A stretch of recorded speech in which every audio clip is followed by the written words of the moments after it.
आज आप बात करते हैं विशेष पैकेज की। उस विशेष पैकेज में एक्सप्रेसवे की चर्चा है, उस विशेष पैकेज में एयरपोर्ट की चर्चा है। हम स्वागत करते हैं कि कनेक्टिविटी देश से बढ़िया हो, रोड बढ़िया बने। जब चिराग पासवान खुद अपने पिता की विरासती अनुकंपा पे हैं, तो ये तो इनका तो खैर बात ही छोड़ दिए, ये तो टोटली अपने ससुराल के अनुकंपा पे हैं और साला के अनुकंपा पे सांसद बने हुए हैं। कौन जानता है इसको। आज हमारे लोग को पलायन करना पड़ रहा है, छोटी छोटी नौकरियां करते हैं, चाहे वो महाराष्ट्र हो, गुजरात हो, पंजाब हो, दिल्ली हो। बिहारी लेबर भरे हुए हैं और बिहारियों को लेबर की संज्ञा दी गई है कि लेबर की संज्ञा बिहार को दी जा रही है। रिपोर्ट कार्ड जारी कीजिए अपना। क्यों नहीं जो यहाँ इंडस्ट्रीज पहले की थी, क्यों नहीं बिहार में जो कांग्रेस के समय में इतना बड़ा जो उद्योग का जाल लगा था, जो मरनासन हो गया, उसे रिवाइव करने के लिए पैकेज दिया गया। क्या कारण रहा। दोस्तों नमस्कार, बहुत स्वागत है आपका चौकस भारत में। मैं आपका दोस्त ब्रजेंद्र। चौकीदार और जो दफादार आंदोलन कर रहे थे, आज आंदोलन का उनका 8वां दिन था और 8वें दिन जो कई नेता हैं वो वहां पर शिरकत कर रहे थे, उनके साथ उस आंदोलन में सहयोग करते देखे गए। चिराग पासवान के बहनोई जो हैं वो भी आज पहुंचे, जो जमुई से फिल वक्त सांसद हैं वो भी पहुंचे, अरुण भारती जी। उसके बाद वहां का माहौल कुछ अलग देखा गया। हमने अपने चैनल पे उनकी बातों को भी रखने का काम किया है, आप देख सकते हैं कि क्या कुछ कह रहे हैं वो। खैर वो अलग मसला है, लेकिन कई बातों के दौरान एक बात उन्होंने ऐसी कही कि भाई अन्य लोग जो हैं वो घर में बैठ के टीवी देखते हुए बात करते हैं, उन्हें ग्राउंड पे आने की जरूरत है।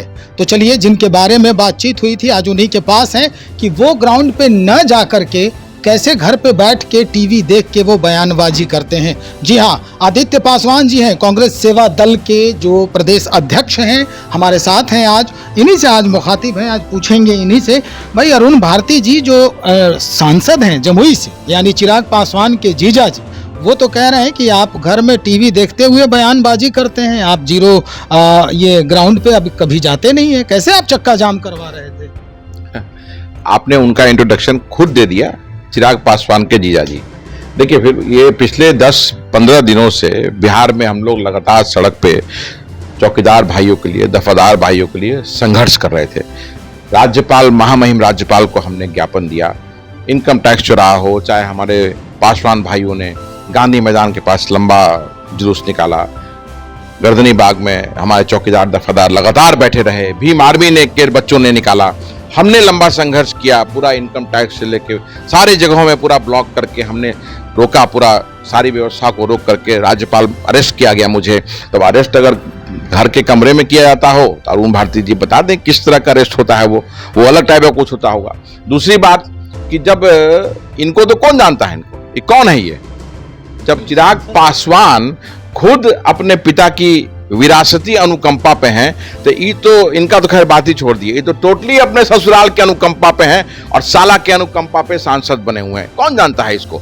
ये तो ऐसे ही है, ये लोग गेस्ट कलाकार है। अभी जीत गया, कैसे जीत गया? वो तो विरासत के कारण लोगों को भ्रमित करके किस तरह से ये लोग जीत गए। अब देखिए, अगले बार दिखेंगे नहीं ये। आप लोग कयास पहले भी लगा रहे थे, हम इलेक्शन में घुसना नहीं चाह रहे हैं रिजल्ट पे, लेकिन आपने छेड़ दिया है। अब हम आपको बताएं कि आपने ही कहा था कि ये लोग कहीं से नहीं आने वाले हैं, पांचों के पांचों सीट हारने वाले हैं, लेकिन देखिए चिराग पासवान ने 100% रिजल्ट दिया है। इसको कैसे नकारेंगे आप? तो देखिए, वो तो भाजपा का उनको वोट मिला है और ठीक है, जीते हैं। चुनाव में तो एक जीत होती है, एक हार होती है। तो आज जो जीते हैं ठीक है, लेकिन लोगों को सच्चाई धीरे धीरे इनकी मालूम चलेगी और किस तरह से इन्होंने चुनाव में सौदेबाजी किया, ये पूरा बिहार जानता है कि किस तरह से टिकट का बंटवारा इन्होंने और टिकट में जो सौदेबाजी की। इस पे भी बोले कुछ। ये मैं तो खुलेआम पहले भी चैलेंज किया हूं और आज भी चैलेंज कर रहा हूं, बोले या जो करना है करें, यही कहेंगे ना वो।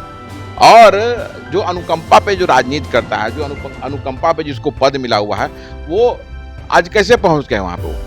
अरुण भारती को कौन जानता है? अरुण भारती अगर जाते वहां पे तो कौन पहचानता? वो तो चिराग पासवान के बहनों ही आए हैं, तो उनको वहाँ मान सम्मान मिला होगा। चिराग पासवान को मान सम्मान मिलता है क्योंकि वो रामविलास पासवान जी के बेटे हैं। तो अनुकंपा की लाइन लगी हुई है, सीढ़ी दर सीढ़ी अनुकंपा की राजनीति चल रही है। बिहार में काम नहीं करते ये लोग। काम करते होते तो जमुई से छोड़ के नहीं भागते चिराग पासवान। अगर काम ही करते तो जमुई छोड़ के अपने संसदीय क्षेत्र को नहीं छोड़ के भागते। और आज देखिए हाजीपुर में किस तरह से पासवानों की बर्बरता से पिटाई की गई और चिराग पासवान का कोई अता पता नहीं।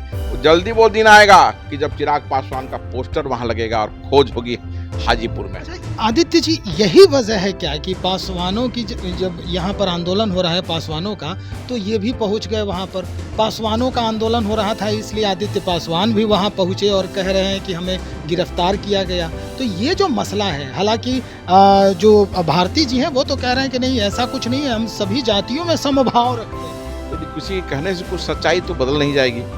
आज मैं तो देखिए पिछले लगातार 5 वर्षों से दलित भाइयों के लिए, महादलित भाइयों के लिए, पासवान जाति के लिए, सभी जातियों के लिए लगातार बोल रहा हूँ, उनके लिए मांग कर रहा हूँ, उनके एकता के लिए, और जो अन्याय हो रहा है उसके खिलाफ मैं लगातार बोल के अब अपनी आवाज़ को बुलंद कर रहा हूँ। पिछले आज खासकर आज चौकीदार दफादार का जब मुद्दा उठा तो मैं ही नहीं, बिहार के मुखर्ता से और भी पासवान लड़के हैं जिन्होंने मुखर्ता से इस आंदोलन में साथ दिया, मेरा साथ दिया, खुद से भी किया और एक माहौल बनाया जिससे सरकार पे आज दबाव पड़ा है और उस दबाव के कारण सरकार झुकने वाले मोड में आ गई है। अब उसको आखिरी में आके कोई कैश करना चाहे तो वो इनका पुराना आदत है कि जहां कहीं जीत मिल रही है तो आके अपना चेहरा दिखा दिए कि भाई हमने किया।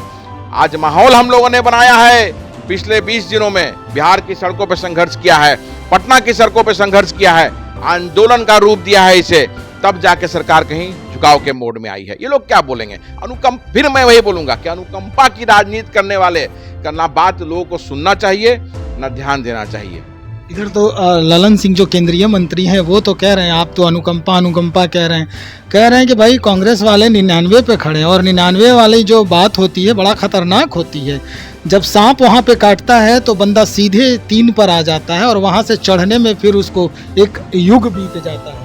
ललन जी ड्राइंग रूम पॉलिटिक्स में विश्वास रखते हैं और वही उन्होंने आज तक किया।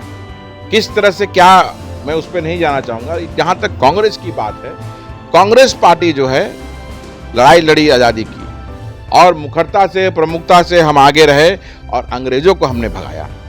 देश पे हमने 70 वर्षों तक जनता के प्यार से शासन संभाला और जनता का कल्याण किया। आज जो देश में है वो कांग्रेस पार्टी की ही देन है। हमने देश को बनाया है, आज देश को बेचा जा रहा है, जिसमें बराबर की सहभागी जनता दल यूनाइटेड है और केंद्र की सरकार आज देश में अराजकता फैलाई हुई है तो उसमें बराबर की सहभागी जनता दल यूनाइटेड है। और आप देखिए किस तरह से 2019 से 2024 में 18 से जनता दल यूनाइटेड 12 पे आ गई। 20 में 71 सीट विधानसभा में था, आज 43 पे आ गई। 2025 में कहाँ गायब होंगे, ये 2025 में इनसे पूछेंगे। तो समय की बात होती है, भ्रम में आप पब्लिक को कितना दिन रखिएगा। आज जनता समझ चुकी है और जनता आज जो ज्वलंत चीजें हैं बिहार में, चाहे वो महंगाई हो, पूरा देश, बिहार ही नहीं पूरा देश परेशान है। कौन जिम्मेवार है इसके लिए?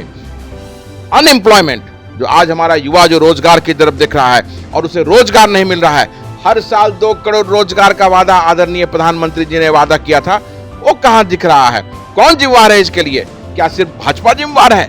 क्या जनता दल यूनाइटेड इसमें जिम्मेवार नहीं है? क्या ललन सिंह उसके पार्ट हैं तो वो जिम्मेवार नहीं है? यही ललन सिंह जब हमारी सरकार थी और हमारे साथ थे तो चरण वंदना यूपीए के लीडरों की लगातार किया करते थे, तो पलट के चरण वंदना करना इनका बहुत पुराना आदत है और वही राजनीति ये करते हैं। आज देश समझ चुका है कि किस तरह से इन्होंने बेवकूफ बनाया है। यही कारण है ना कि जो पूर्ण बहुमत की सरकार थी उसको अल्प बहुमत में ला दिया और आज गठबंधन बना करके, गठबंधन की मदद से ये सरकार चल रही है। और जनता दल यूनाइटेड, और अगर चंद्रबाबू नायडू का इनका समर्थन नहीं होता तो आज सरकार नहीं चलती।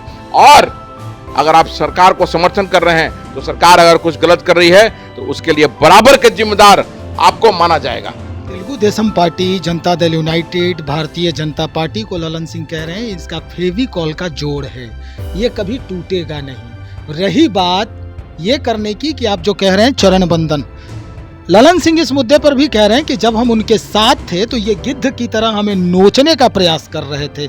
आप लोग कितना नोचे, क्या किए, कैसे घायल किया इनको और क्यों इनको मजबूर कर जाना पड़ा? भाई, केंद्र की सरकार में हम हमेशा, कांग्रेस एक बड़ी पार्टी रही है, हम क्या इनको गिद्ध की तरह नोचेंगे?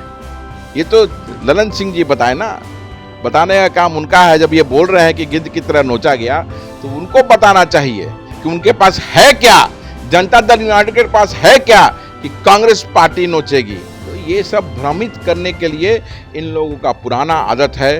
बोलने का अच्छा प्रैक्टिस कर लिए हैं तो लोकसभा में बोल रहे हैं बात, लेकिन जनता ये समझ चुकी है, इसीलिए इस बार 18 से 12 लाई है, 20 में 71 से 43 लाई थी और 25 में 43 से अगर आधा से कम नहीं हो गया, क्योंकि बिहार इन्हें माफ नहीं करेगा। आज पूरे देश में बिहार को इन्होंने लेबर स्टेट बना दिया है। आज बिहार जो ज्ञान की धरती थी, हम जाने जाते थे आईएएस आईपीएस बनाने के लिए, वो नंबर्स कम आके 28-30 पे आ गया। पिछले वर्ष का आंकड़ा यही है। वो ज्ञान की धरती को क्या हो गया कि आपने इसको एक लेबर स्टेट बना दिया। आज हमारे बिहारी छात्र जो हैं बाहर जाके पढ़ने को मजबूर हैं, वही छात्र यहाँ रह के, यहाँ पढ़ करके पूरे देश में आईएएस आईपीएस बनते थे। आज हमारे लोग को पलायन करना पड़ रहा है, छोटी छोटी नौकरियां करते हैं, चाहे वो महाराष्ट्र हो, गुजरात हो, पंजाब हो, दिल्ली हो। बिहारी लेबर भरे हुए हैं और बिहारियों को लेबर की संज्ञा दी गई है। पिछले 19 वर्षों में क्या काम किया इन्होंने कि लेबर की संज्ञा बिहार को दी जा रही है। रिपोर्ट कार्ड जारी कीजिए अपना, क्यों नहीं जो यहाँ इंडस्ट्रीज पहले की थी, क्यों नहीं बिहार में जो कांग्रेस के समय में इतना बड़ा जो उद्योग का जाल लगा था, जो मरनासन हो गया, उसे रिवाइव करने के लिए पैकेज दिया गया। क्या कारण रहा? आज आप बात करते हैं विशेष पैकेज की। उस विशेष पैकेज में एक्सप्रेसवे की चर्चा है, उस विशेष पैकेज में एयरपोर्ट की चर्चा है। हम स्वागत करते हैं कि कनेक्टिविटी देश से बढ़िया हो, रोड बढ़िया बने, लेकिन उसमें किसान के लिए क्या है आप बताइए। आपको बताना पड़ेगा कि किसान के लिए क्या है। आप बताइए कि उसमें युवाओं की नौकरी के लिए क्या है। आप बताइए कि उसमें स्मॉल स्केल इंडस्ट्रीज को बढ़ाने के लिए क्या प्रावधान किया गया है। ये कुछ नहीं दिखाई दे रहा है। तो ये सिर्फ इनका ड्रामा है और भ्रमित करने का तरीका है कि ये अच्छा काम कर रहे हैं। तो बिहार की जनता इनको जवाब देगी 2025 में। चलिए, बहुत शुक्रिया जानकारी देने के लिए। कांग्रेस सेवा दल के प्रदेश अध्यक्ष आदित्य पासवान बातचीत कर रहे थे। कई मुद्दे थे हमारे, कई मुद्दों पर इन्होंने बेबाकी से जवाब दिया है। सबसे पहला मुद्दा जो चौकीदार और दफादार जो उनके रोजगार को लेकर है कि भाई कौन क्या किया और किसने समय देख के यानी मौका देख के चौका मारने का प्रयास किया। और उसके बाद ललन सिंह के बयान पर हमने बातचीत की। जिस तरह से ललन सिंह ने अपना बयान जारी किया, उस पर भी आदित्य पासवान ने बेबाकी से अपनी बात रखने का प्रयास किया है। तो चलिए देखते हैं इस पूरे बातचीत का आपके ऊपर क्या प्रभाव पड़ता है, आप इसे कैसे स्वीकार करते हैं और क्या कुछ आपके जहन में चल रहा है वो हम तक पहुंचाने का प्रयास करते हैं। तब तक बने रहिए, हम भी आपका इंतजार करेंगे। बहुत शुक्रिया।